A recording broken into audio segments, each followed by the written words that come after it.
Today, we will be witnessing the ribbon cutting of the DSWD Multipurpose Building. May we request Mr. President Ferdinand R. Marcos Jr. to lead the ribbon cutting.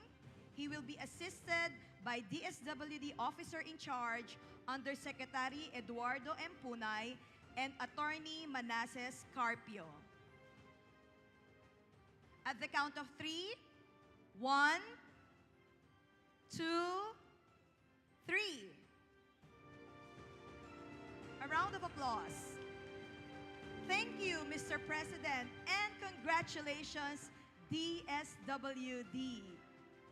Now we would like to request our President on stage to be assisted by USEC Punay and Attorney Carpio so we could begin our program.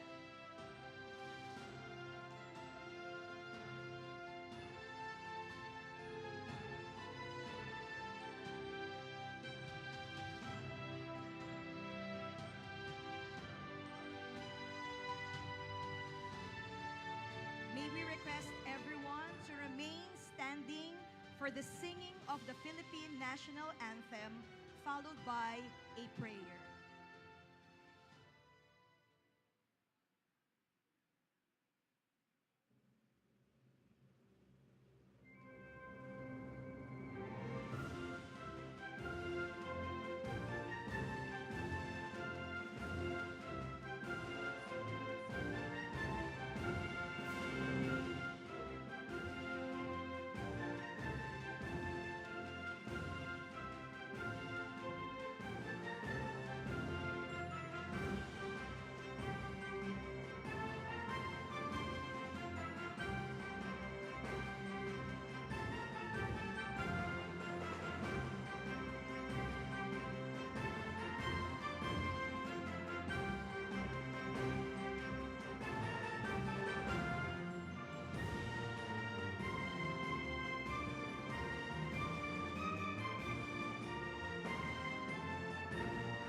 Please remain standing for our prayer.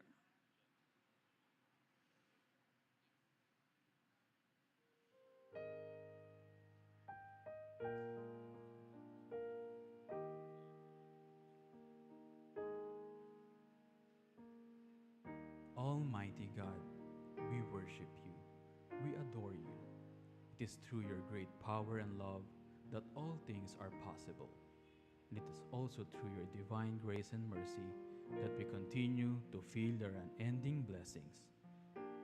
Today, our hearts are full, and we are more grateful for the opportunity to come together to celebrate the 72 years of maagap at mapagkilingang serbisyo sa bayan of our beloved department, the DSWD.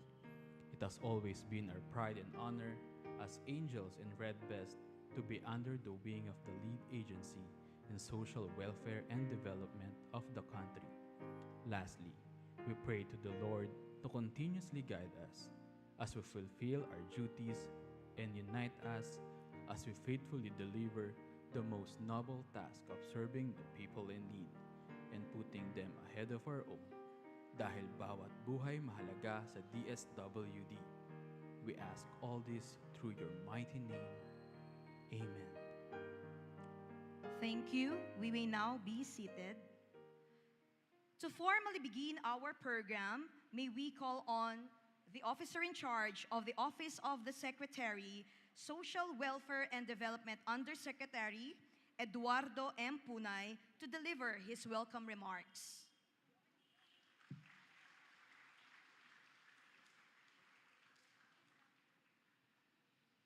His Excellency, President Ferdinand R. Marcos Jr., sir, Attorney Mans Carpio, our partners from the Department of Public Works and Highways, members of the DSWD Executive and Management Committees, and to the DSWD Regional Directors who flew all the way here to join us today.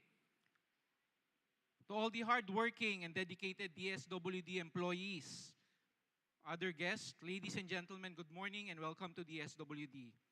Foremost, allow me to express our most profound gratitude to His Excellency President Ferdinand R. Marcos Jr.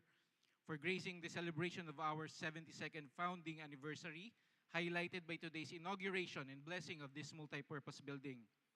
This year's celebration with the theme DSWD at 72, Kaagapay sa Pagbangon, Katuwang sa Bawat Hamon, honors the clients and beneficiaries that the department vows to serve as we reassure our commitment to deliver quick, efficient, and effective social protection programs that are in sync with the administration's 8-point agenda and the Philippine Development Plan 2023 to 2028 for the interests of millions of our beneficiaries. And just like the promise of a better tomorrow for Filipinos, this multi-purpose hall brings a new hope to our clients and beneficiaries in our Assistance to Individuals in Crisis Situations program, who will now enjoy a comfortable area while their applications are being processed. In addition, as the department also recognizes the valuable contributions and an equal dedication of each DSWD employee, this facility will also aid in promoting and cultivating a healthy and productive workforce through sports and exercise. That said, it is our humble attestation that the DSWD values and gives premium to its clients and employees. That is why we are grateful to the support of the Department of Public Works and Highways in ensuring that these objectives are met. Finally, allow me to extend again our gratitude to the President of the Republic of the Philippines for demonstrating your warm support and to the advocacies of the department, sir. For our clients, employees, and stakeholders, our deepest appreciation is beyond words, and this will certainly inspire and boost the morale of the DSWD employees and our angels in red vest. Again, welcome and happy 72nd anniversary to DSWD. Thank you, OIC Punay. And now, to deliver the message on behalf of the Vice President of the Republic of the Philippines, may we call on the better half of VP Sara, Attorney Manasseh Carpio.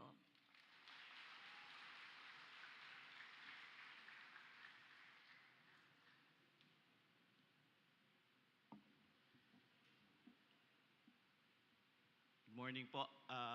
Vice President Sara extends her sincerest apologies for not being present today. Kaya ako na lang po ang kanyang magiging proxy. Pagpasensyahan nyo na lang po, medyo kinakabahan kasi pinasubo niya pa kasi ako ngayon. First time ko pong magpo-proxy sa kanya. Please allow me to read her message.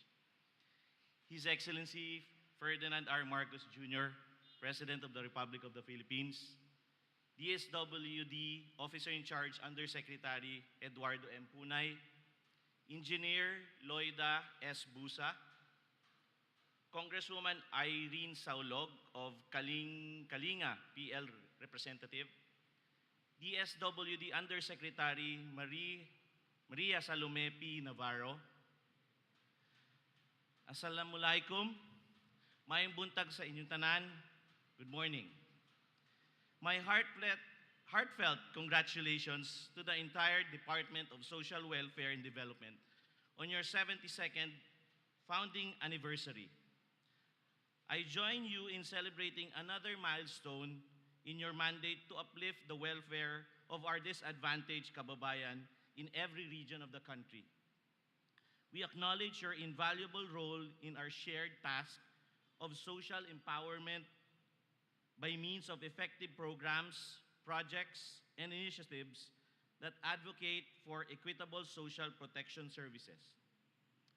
By facilitating the proactive participation of other government agencies and partner stakeholders in the private sector, you have fostered a strong sense of community and strengthened the spirit of bayanihan in working toward excellent initiatives geared to improve the quality of life of every Filipino, especially of women, children, youth, and other marginalized groups.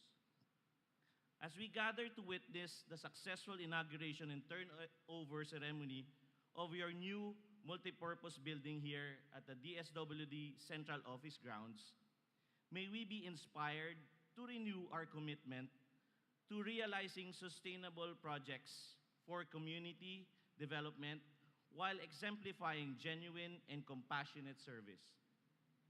In collaboration with the Department of Public Works and Highways, this edifice is a symbol of your concerted efforts to build better venues and more productive, conducive spaces for wider community engagement and effective program development and implementation. I laud you for planning to use this venue as a platform for welfare programs that will foster the occupational health and safety of your employees. The task of paving wider paths of social growth begins within the confines of your institution and is reflected on your capacity to cultivate a healthy and productive working environment for everyone. Hence, I am confident that this multipurpose building will propel you to efficiently mobilize socio-civic assistance programs for crisis intervention among individuals in need and local communities at your discretion. In abidance with your principle, bawat buhay ay mahalaga sa DSWD, I trust that your resolute efforts in this endeavor will enable you to build a safe and comfortable space for all your clients. Let us therefore persevere in our hopes of a strong Filipino citizenry where no one gets left behind. As our nation reaches a new chapter in the pursuit of development, may you steadfastly work with us in harnessing greater solidarity and promoting good governance in the delivery of public service. Through your programs that advocate for enhanced digital social technologies, we can adopt better measures that will efficiently implement the programs designed to help children, families, indigenous peoples, and other disadvantaged groups in difficult circumstances. The continuing implementation of the Pantawid Pamilyang Pilipino program as a social development strategy adopted for the specific purpose of alleviating the lives of poor households through financial grants demonstrates our strengthened efforts to reach out and empower our kababayan on the margins of society. Consistent with our goal of protecting the rights of children through equitable basic education, allow me to acknowledge your unwavering dedication to projects such as Bata Balik Eskwela that help young students from low-income households avail the benefits of quality academic learning.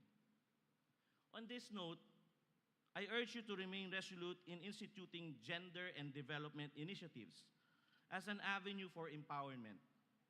I trust that you will tirelessly create opportunities that will nurture the technical skills of women, increase their participation in the labor force, and advocate for sustainable community-driven projects. We count on your intensified efforts towards social development and social protection support across education, health, gender equality, poverty reduction, and calamity recovery programs. May the strides of social service translate to more valuable campaigns for the improved well-being of Filipinos. Once again, my congratulations to all the hardworking men and women of DSWD for consistently working for the greater good of our nation. Let this commemoration mark a new and better chapter of service for the department as you help our kababayan rise above economic challenges and overcome socio-cultural hurdles. We may have a long way to go, but your untiring commitment to your mandate and your genuine compassion for the plight of Filipinos in the vulnerable sectors give us optimism that we can achieve our common aspirations for a stronger nation. Together, let us protect our people's dignity, uphold welfare of the disadvantaged, and lead the way to lasting and transformative development. Lahat para sa Diyos, sa bayan, at sa bawat pamilyang Pilipino. Shukran. Thank you po. Thank you, Attorney Carpio. At this point, may we again call on the DSWD Officer in Charge, Undersecretary Eduardo M. Punay, to introduce our guest of honor and speaker. Ladies and gentlemen, please welcome the President of the Republic of the Philippines, His Excellency Ferdinand R. Marcos Jr.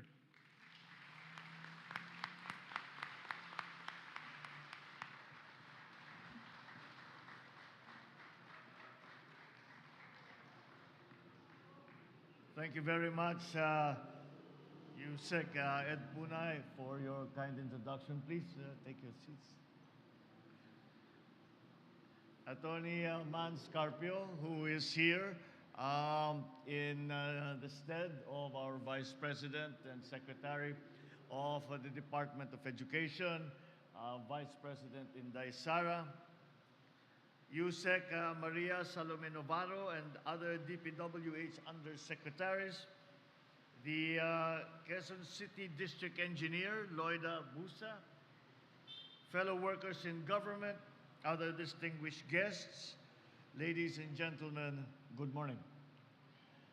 It is a great pleasure and honor to join you today in celebrating the 72nd anniversary of the Department of Social Welfare and Development and the inauguration and ceremonial turnover of your new multi-purpose building. I would like to begin by acknowledging the presence of Attorney Mans here in this event, the DSWD Officer in Charge, Ed Punay, and all the officials and employees of this extremely important department. Today, we recognize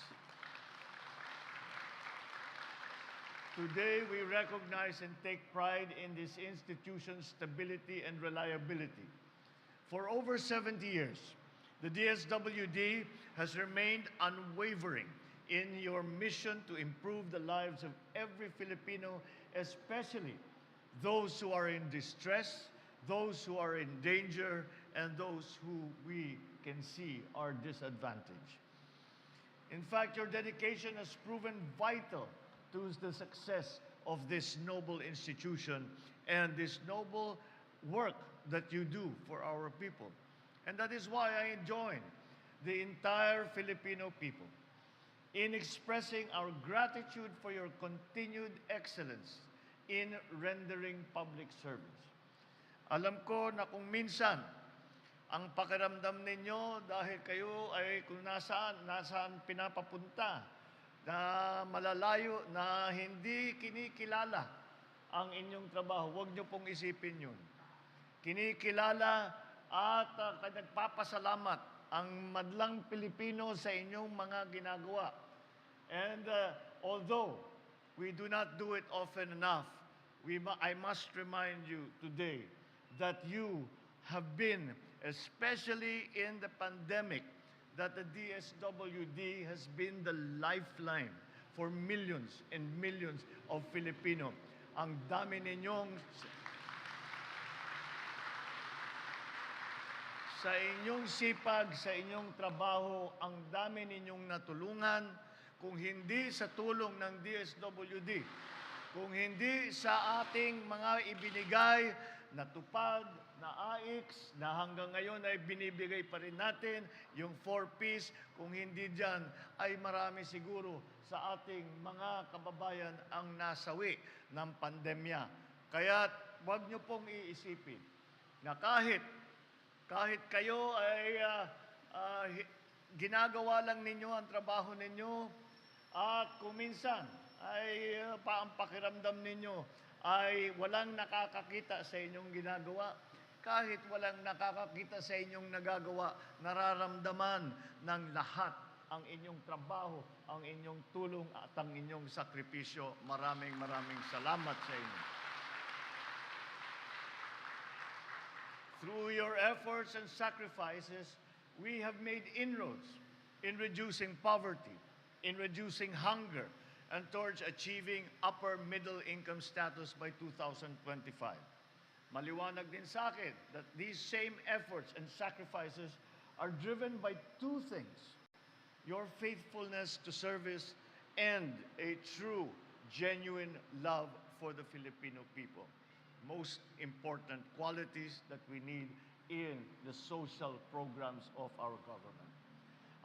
I know this because I have witnessed you working long hours, making many sacrifices, even risking life and limb to give our people the service that they need and that they deserve, especially the vulnerable and the disadvantaged. For all of this, you deserve not only our gratitude, but also our highest esteem and deepest appreciation. With the latest developments that we welcome in your department, I'm confident we can further boost the skills, provide you with multiple opportunities to promote your professional growth, and strengthen your roles as public servants.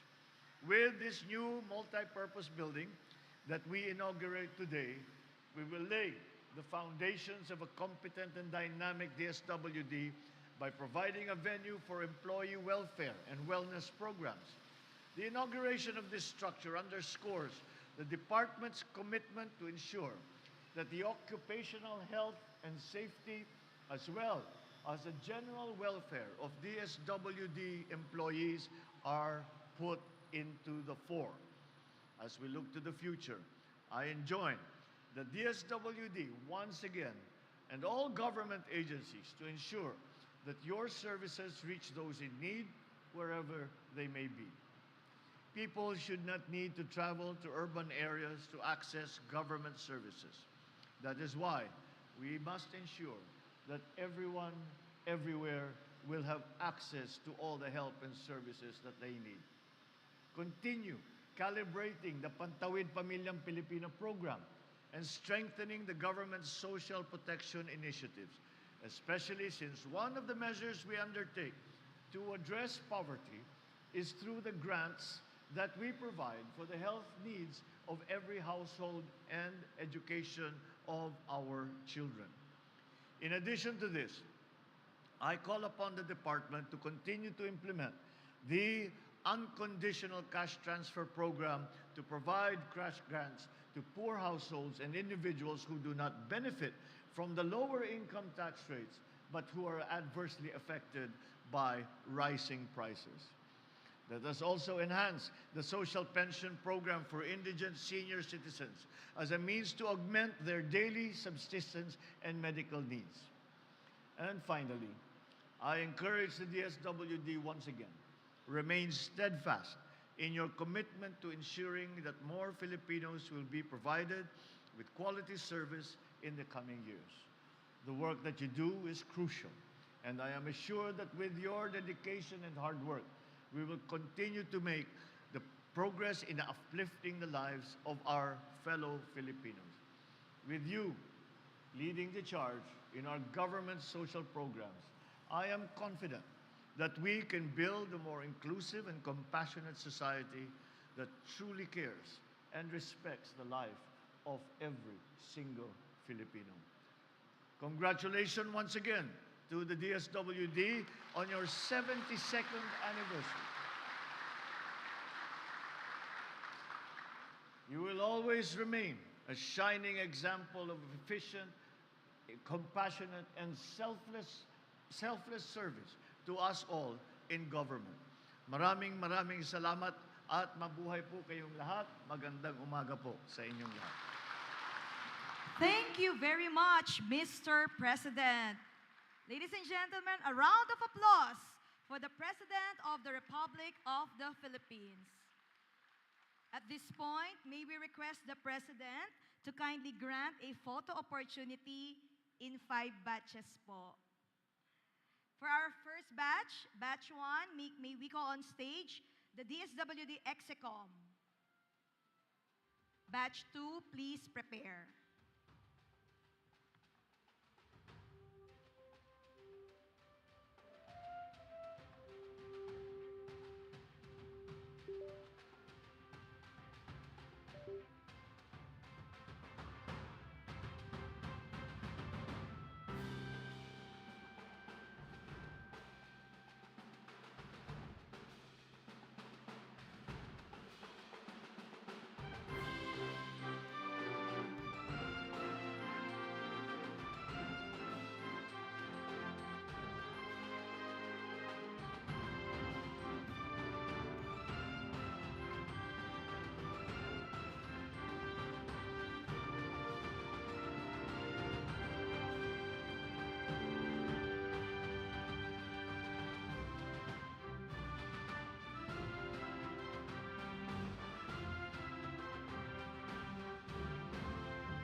Thank you, Batch 1.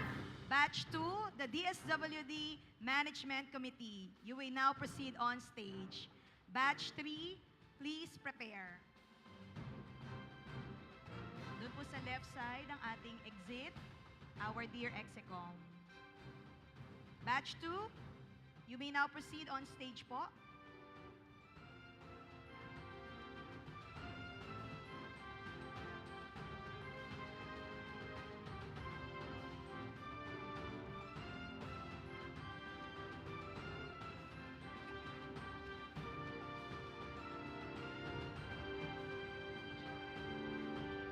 Batch 3, please prepare po. Our regional directors, please.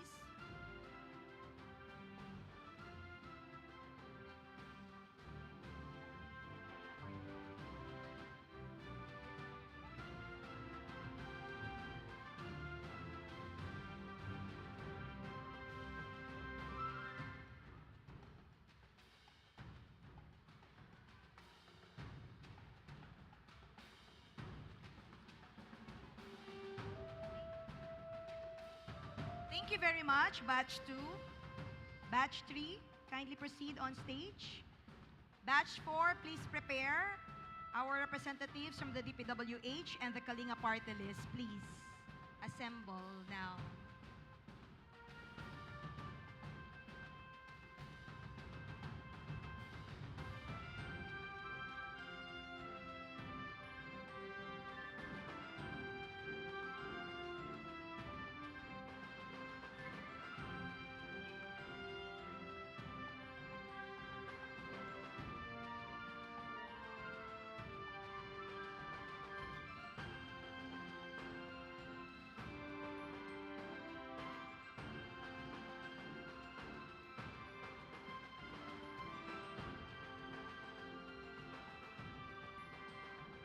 Thank you, Batch 3, Batch 4.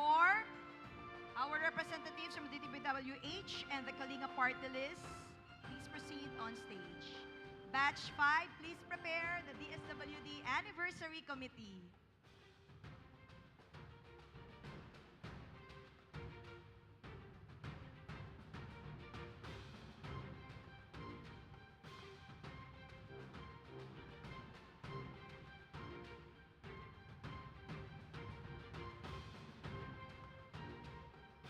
Thank you, Batch 4. Ay, sorry.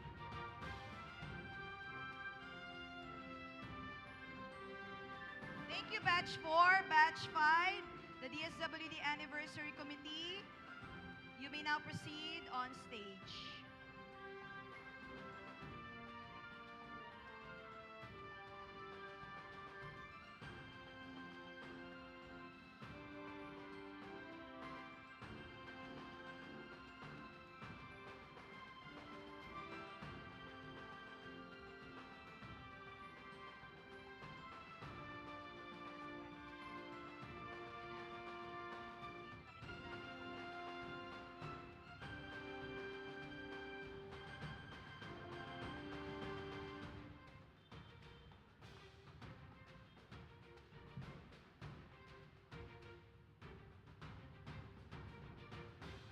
Thank you, Batch 5.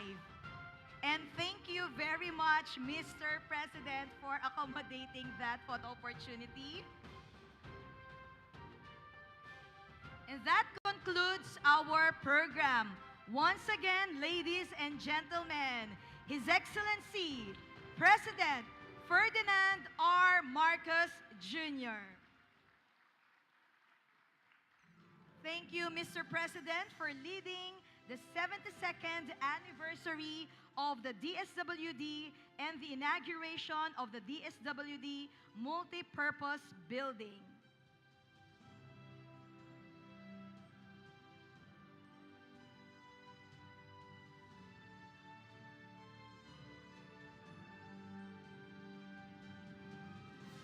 We would like to request everyone to please remain in your seats until the President has left the venue.